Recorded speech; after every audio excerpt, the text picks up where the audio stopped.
We had Father John McQuarrie here last evening, who's the Dean of the Springfield Deanery. So we had the official installation of me as pastor. So it's now official. For better or for worse, you're stuck with me.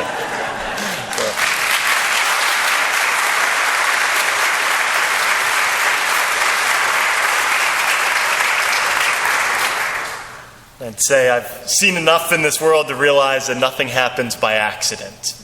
There's no random chance, but God has a reason for bringing each one of us here to St. Patrick, for bringing me here as the priest, and I have no doubt that the Lord has good things planned for us as we go into the future. So I look forward to seeing that and being a part of that. In our second reading today, St. Paul talks about his ministry. And I think he does a good job of highlighting the job of any priest, of any bishop, or any deacon, the goal of any shepherd. And he says that he's been sent to bring to the Gentiles the hidden riches of Jesus Christ. There's the mystery of Jesus Christ, which was hidden for ages, for generations. Throughout all the Old Testament era, it was veiled, and people didn't have access to the fullness of truth until Christ came. And now St. Paul has the privilege of bringing that message, the riches of Christ, to the people. And he's has the privilege of feeding them with food so that they'll never hunger again, and quenching people's thirst so that they'll never thirst again. He calls Christ our hope for glory. Jesus Christ is the one person who can satisfy the deepest longings of our souls, the deepest desire of every human soul, whether people realize it or not, is union with God. And St. Paul has the privilege of bringing people riches that are beyond anything this world can offer. And each one of us is created for greatness. We're not created for mediocrity. And every one of us is created ultimately to be part of the royal household of God. And one day, face to face, to see God and to behold infinite beauty. Beauty beyond anything we've ever witnessed in this world. Infinite power, infinite goodness, and infinite majesty. And that's what we're created for. And sometimes I try and imagine what it would be like to have a conversation face-to-face with God. It's like, how do you have a conversation with someone who knows every single thing you're thinking and going to say before you say it? What would that be like? What would it be like to speak to someone who knows us better than we know ourselves? And who can speak to the very depths of our souls? What would that be like? Sometimes I think we get glimpses of it in prayer, where there's moments of insight, or where the Lord reveals some sort of word to us and it speaks to us on a deep level.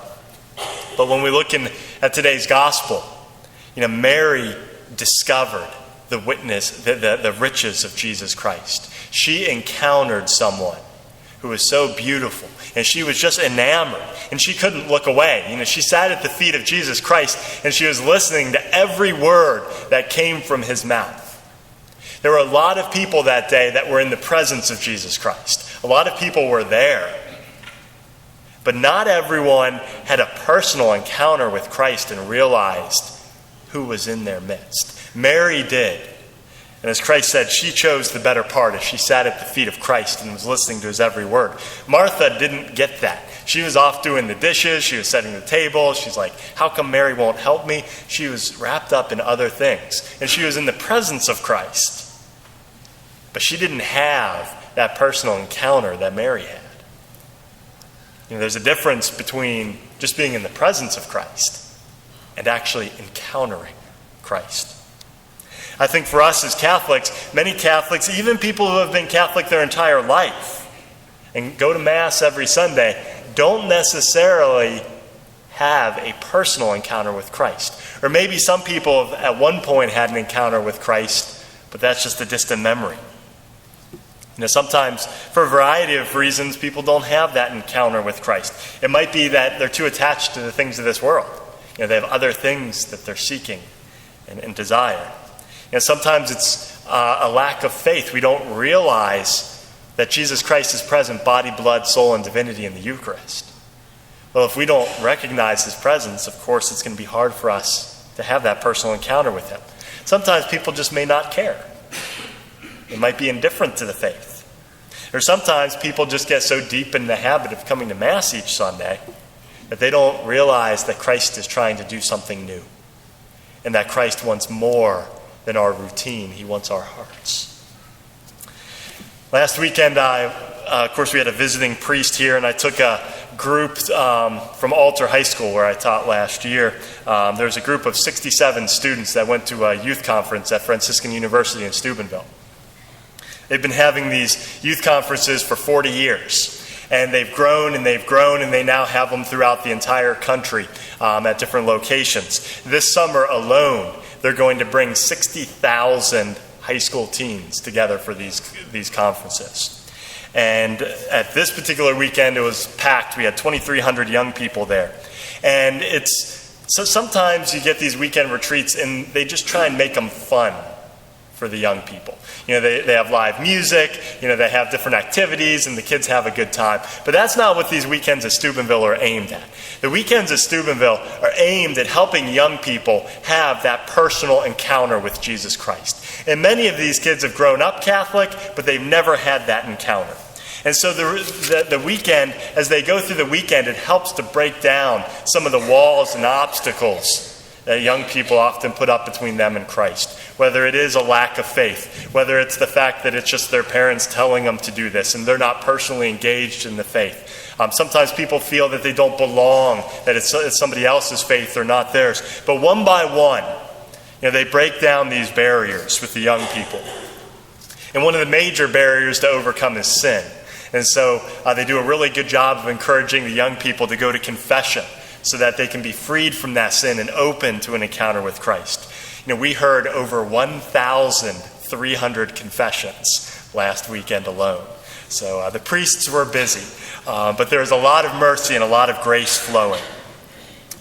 But at the end of the weekend, they have this altar call on Sunday morning where they call young people and they ask how many of the young men are discerning a vocation to the priesthood, and how many of the women are discerning a vocation to the religious life.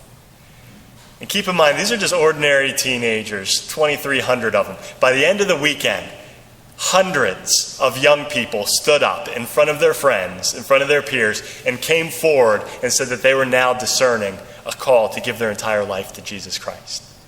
It's like, what happened in this one weekend that all of a sudden you have hundreds of young people that are willing to lay down their entire lives for Jesus Christ? Well, what happened is those young people, by the hundreds, had a personal encounter with Jesus Christ. And they encountered someone that changed them, many of them for the rest of their lives. Many of them will never be the same because of what happened that weekend.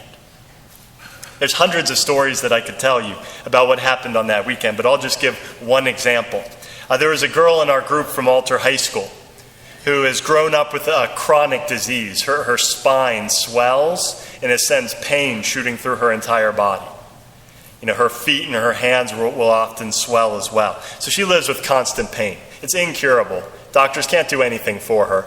They give her all sorts of medication, but it doesn't really do any good. But she was on the weekend with us, and the pain was particularly intense over the weekend, to the point where she was experiencing partial paralysis. She could hardly move at times. But the weekend culminates Saturday night when they have Eucharistic adoration. They bring out the Eucharist, a consecrated host, the body, blood, soul, and divinity of Jesus Christ. And the young people pray in front of the Eucharist. And as the priest was leading this meditation, this girl started having this deep encounter with Jesus Christ. And she met him in prayer, and she said to Christ, "Will you heal me? Will you take away my pain?" And in that instant, as she's having this encounter with Christ in the Eucharist, the pain leaves her body. And tears just started pouring down her face. In part because for the first time in her life she was cured. She didn't experience pain. Some people don't believe in the reality of miracles. Some people will say, oh, well, maybe they happened 2,000 years ago in the Bible, but they don't happen today. And some people doubt the real presence of Christ in the Eucharist. But try telling that to Hope, who had tears in her eyes as she stood up for the first time in her life, and she was crying tears of joy because she was free from pain.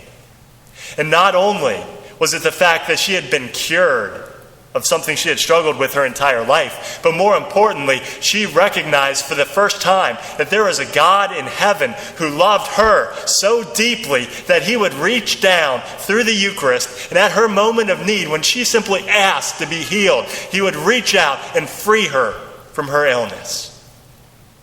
She was in tears because she had a personal encounter with Jesus Christ. And there's miracles greater than physical healing. The miracle is a God who loves us so deeply, and that hundreds and hundreds of young people, for the very first time, experienced Jesus Christ personally. And that's the same God who's present with us, veiled behind the Eucharist, behind the appearance of bread and wine, who's with us and reaching out to us every time we come to Mass on Sunday. The treasure of our faith. This is the riches that St. Paul talks about. These are the riches that Mary discovered when she was at the feet of Jesus Christ and she experienced someone that transformed her life. And so it's my prayer as your pastor, and it's my goal as pastor, to lead us beyond the transient, empty things of this world and beyond the routine of just coming to Mass each Sunday, to a personal encounter with the riches of Jesus Christ. There is someone present in our midst who is beyond anything that we can experience in this world, and he desires to encounter us.